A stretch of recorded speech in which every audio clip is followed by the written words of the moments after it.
Hi అండి, veg kurma ఎలా తయారు చేసుకోవాలో ఫుల్ వీడియో అయితే పెట్టాను, ఒకసారి చెక్ చేయండి. క్యారెట్, బీన్స్, నూలుకోలు, క్యాలీఫ్లవరు, క్యాప్సికము శుభ్రంగా కడిగి ముక్కలుగా కట్ చేసుకోవాలి. ఆల్రెడీ కట్ చేసి పెట్టేశాను. ఈ మసాలా వేసి చేసినట్లయితే చపాతీ, రోటీ, పుల్కా, జొన్న రొట్టి, దోశల్లో కూడా చాలా అంటే చాలా కమ్మగా ఉంటుందండి. మామూలుగా మనము వెజిటబుల్ కర్రీ చేసుకుంటుంటాము, అలా కాకుండా ఇలా కుర్మా చేసుకున్నట్లయితే చాలా కమ్మగా ఉంటుంది. తప్పకుండా ఒకసారి ట్రై చేయండి. ఫుల్ వీడియో అయితే మన ఛానల్లో అప్లోడ్ చేస్తున్నాను.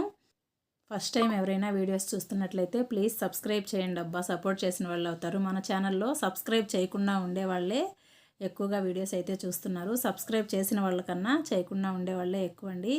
ఒకసారి స్క్రీన్ షాట్ పెడతాను, ఒకసారి చెక్ చేయండి. సబ్స్క్రైబ్ చేసిన వాళ్ళు 3% ఉంటే సబ్స్క్రైబ్ చేయకుండా ఉండేవాళ్ళు 97% చూస్తున్నారండి. కానీ ఎవరు సబ్స్క్రైబ్ చేయట్లేదు. వీడియో నచ్చినట్లయితే తప్పకుండా ఒకసారి సబ్స్క్రైబ్ చేయండి, సపోర్ట్ చేసిన వాళ్ళు అవుతారు. ప్లీజ్ అండి.